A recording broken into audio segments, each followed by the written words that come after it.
1921년 1월 우술강을 건너 안전지대인 러시아령 이만에 집결한 대한독립군단은 신한촌 참변을 피해 자유시에 집결해 있던 러시아 지역 한인 의병대 권유로 자유시로 이동한다.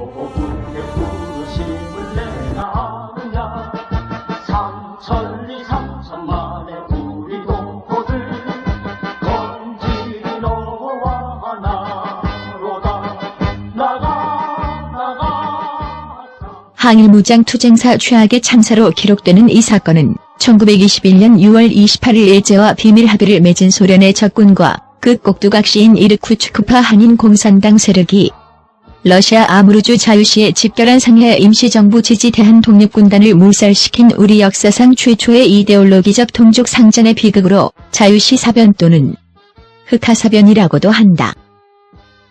당시 소련군과 극곡두각시인 이르쿠츠크파 한인공산당이 몰살시킨 3,500명의 대한독립군단은 청산리 전투와 봉오동 전투를 승리로 이끌었던 항일무장독립군의 주력이었다.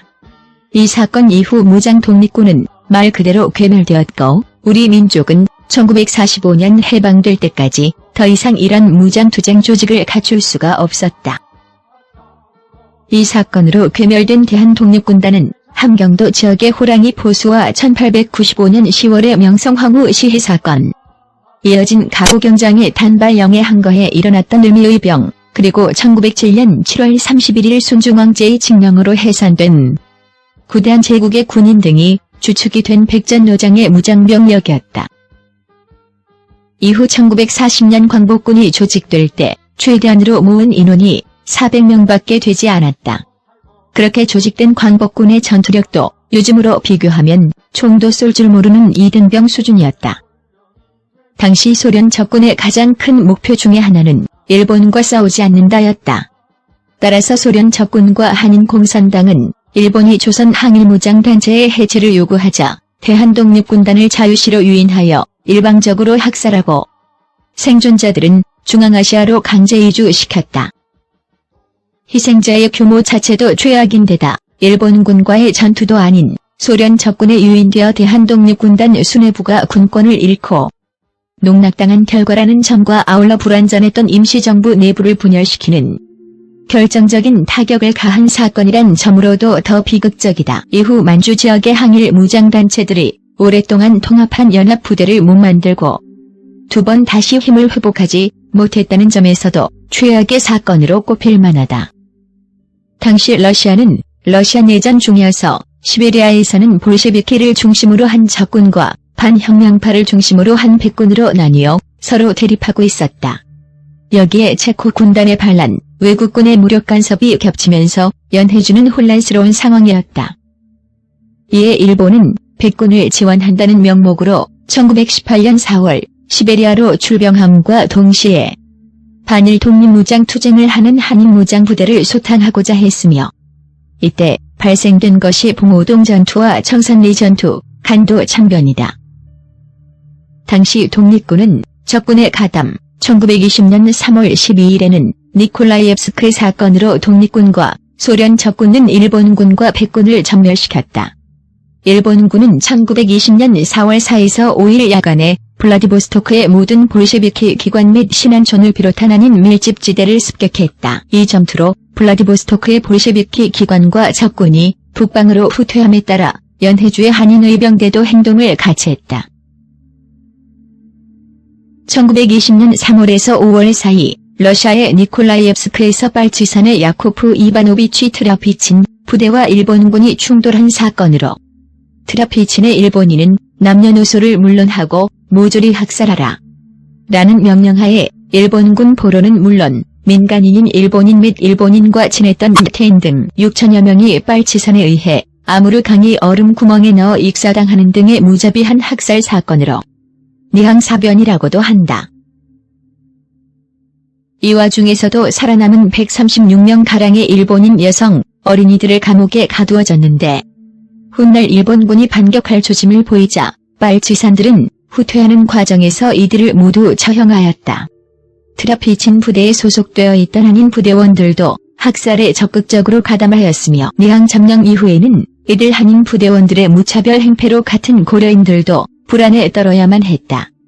이 참변에 한인 빨치산 박바실리, 김낙현, 박일리아, 홍파, 오한옥, 최고려 등이 있었다. 이 한인 의병대는 2만 군대, 다반군대 등이 대표적인 무력군으로 2만 군대 사령관은 김표돌, 부사령관 박계서, 김덕보였고 다반군대 사령관은 최니콜라이였다.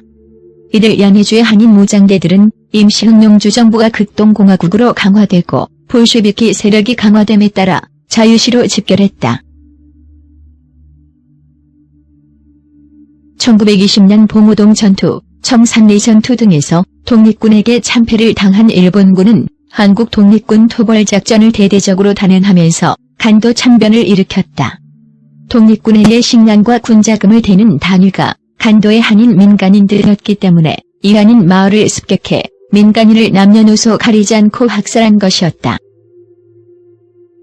청산리 전투 후 독립군 각 부대는 동포의 학살을 피하기 위해 상대적으로 일제의 영향력이 떨어지는 러시아 쪽으로 이동할 수밖에 없었다.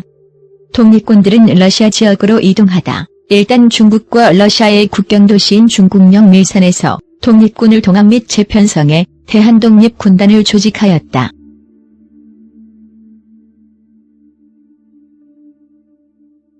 북로군장서 서일, 김필아진, 서로군장서 지청천, 대한독립군 홍범도, 대한국민회 구춘선, 이명순, 대한신민단 김규면, 의군부 이범윤, 김홍일, 광복단 이범윤, 김성윤, 혈성단 김국초, 도덕부 최진동, 야단 아소레, 대한정의군장사 이규.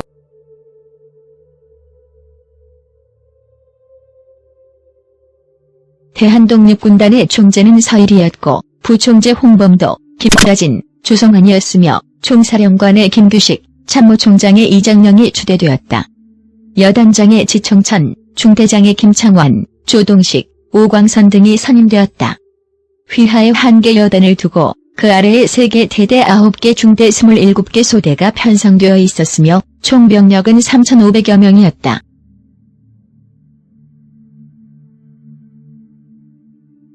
밀산에서 겨울을 난 대한독립군단은 1921년 3월 부대별로 이동을 시작하여 노령 연해주와 해룡장 일대에서 활동 중이던 문창범, 한창해 등의 도움을 받아 만주 소련 국경 하천인 우수리강을 넘어 안전지대인 이만에 집결하였다. 그런데 이 당시는 아직 일본이 연해주에 남아있는 상황이라 일본군을 자극하지 않기 위해 소련 측은 무장해제 후 자신들이 식량과 군복과 무장을 책임질 테니 자유시로의 이동을 권유했다. 당시 연해주에 있던 대한국민의회의 문창범과 자유대대의 오하묵, 최고려 등도 자유시의 군대 주둔지를 마련하여 독립군을 집결하도록 권하였다. 이에 1921년 1월 중순부터 3월 중순에 걸쳐 남은 독립군들은 자유시에 집결했다. 간도 지역의 독립부대인 최진동 등의 총군부, 안무동의 국민회군, 홍범도 등의 독립군 등 군장서가 있었으며 러시아 지역의 볼셰비키 의병대로는 김표도르의 2만군, 최니콜라이의 다반군, 임표와 고명수의 미항군의 자유대대, 박그리고리와 최파샤의 독립단군 등이 있었다. 이들이 자유시 집결 목적은 분산했던 독립군 부대들이 힘을 모아 단일한 조직 아래 대일항전을 전개하려는 것이었고 적군을 도와 일본군을 몰아내어 자치주를 보장받으려는 의도도 있었다. 그중 2만으로 들어간 지청천 부대는 홍범도의 소개로 소련 적군의 한인 부대장인 박일리아 연대장을 알고 박일리아는 소련 교관을 한인 독립군 부대에 배치하여 전술법을 교육하는 등 독립군을 훈련시켰다. 자유시에 집결한 한인 빨치산 부대 중 오하묵의 자유대대와 박일리아의 이항군 사이에 독립군의 통수권을 놓고 갈등이 일어났다. 고려공산당의 이르쿠츠크파인 오하묵 측은 노령에 대한 국민의회를 지지했고 고려공산당의 상해파인 박일리아 측은 상해 임시정부를 지지했다. 이항군을 이끌었던 박일리아는 군 통수권 장악을 위해 극동공화국 원동분해의 한인부를 찾아가 이항 군대는 자유대대로 편입되는 것을 거부한다고 통고했다. 당시의 극동공화국 한인부에는 상해파의 이동휘 개인물인 박애와 장도정이 장악하고 있었고 이들은 대한국민의회 및 자유대대 측과의 협의 없이 극동공화국 군부와 교섭하여 박창은을 총사령관, 그리고리에프를 참모부장으로 지정. 자유시로 보내는 동시에 이항군을 사할린 의용대로 계칭해 자유시에 집결한 모든 한인 부대를 관할하에 두게 했다. 하지만 1921년 2월 자유시에 도착한 박창은 일행은 총사령관으로서의 지휘권을 행사하려 하다가 실패하고 총사령관직을 사임하였다. 이에 한인부는 그리고리에프를 연대장, 바길리아를 군정위원장으로 임명하였다. 두 사람은 즉시 부대 관리에 착수, 자유대대에 편입되었던 종래의 이항군과 다방군을 마사노프로 이주시키고 간두 부대에 대해서도 강제 이주시켰다. 그러나 자유대대는 끝까지 불응하여 장교들이 체포되었고 무기들을 압수당하는 한편 이항군과 다반군에 의해 무장해제되고 지방수비대로 강제로 편입되었다. 자유시에 집결한 한인 독립군들에 대한 군권이 일단 상해파를 지지하는 이항군의 승리로 돌아가자 자유대대의 오하묵, 최고려 등도 이르쿠츠크에 있던 코민테른의 동양비서부에 가서 독립군의 통수권을 자기들이 가질 수 있도록 교섭했다. 이를 받아들인 동양비서부는 임시고려군정의회를 조직하고 총사령관의 네스토르 칼란다리시빌리, 부사령관은 오하묵, 군정위원회는 김하석, 재성용으로 임명하였다. 바길리아 등은 한인 군사위원회를 조직하고 이 위원회의 합법성을 주장하면서 극동공화국 정부와 교섭했으나 실패하였다. 1921년 6월 6일 자유시에 도착한 칼란다리시빌리는 7일 자유시에 전부대를 소집, 자신이 고려혁명군정의회 총사령관임을 선포하며 8일 바길리아에게 군대를 인솔하고 자유시에 출두하라고 명령했다. 바길리아는 이를 거부하였지만 홍범도와 안무의 부대는 자유시로 돌아갔다. 바길리아는 고려혁명군정의회에 대해 계속 반항했다. 그러나 1921년 6월 27일 오후 11시 사할린 의용대의 연대장 그리고리에프도 칼란다리시빌리에 투항하자 칼란다리시빌리는 사할린 의용대의 무장해제를 단행하기로 결정했다. 28일 자유시 수비대 제29연대에서 파견된 군대가 사할린 의용대에 접근했고 이후 제29연대 대장은 사할린 의용대 본부에 들어가 복종할 것을 종용했다.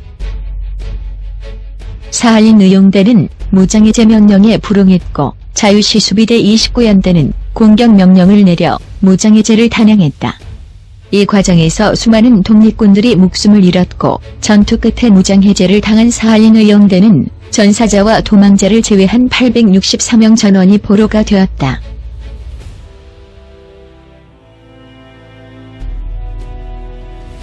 이 참사로 대한독립군단은 완전히 와해되었고 대한독립군단의 총재 서일은 자신이 이끈 많은 동지들이 사망하자 여기에 책임을 지고 2달 뒤 밀산에서 자결했다. 또한 독립운동계에 끼친 영향은 엄청났는데 독립운동가들 사이에서 극도의 반공주의를 확산시키는 데에 크게 기여했다. 소련 적군은 일본군을 상대로 싸우니까 우리 편으로 생각했는데 배신을 겪었다는 감정과 함께 독립투사들 사이의 공산당은 상종할 놈들이 아니다. 공산당은 결국 분열을 일삼는다라는 인식을 깊이 심어준 사건이었다. 또 이 사건은 김구, 김구라진, 이범석 등의 독립전쟁 지도자들이 반공주의를 고수하는 계기가 되었고 공산당과 협력하자는 입장을 보인 김원봉, 여운형 등의 독립운동가들과 연대를 거부한 중요한 이유 중 하나가 되었다.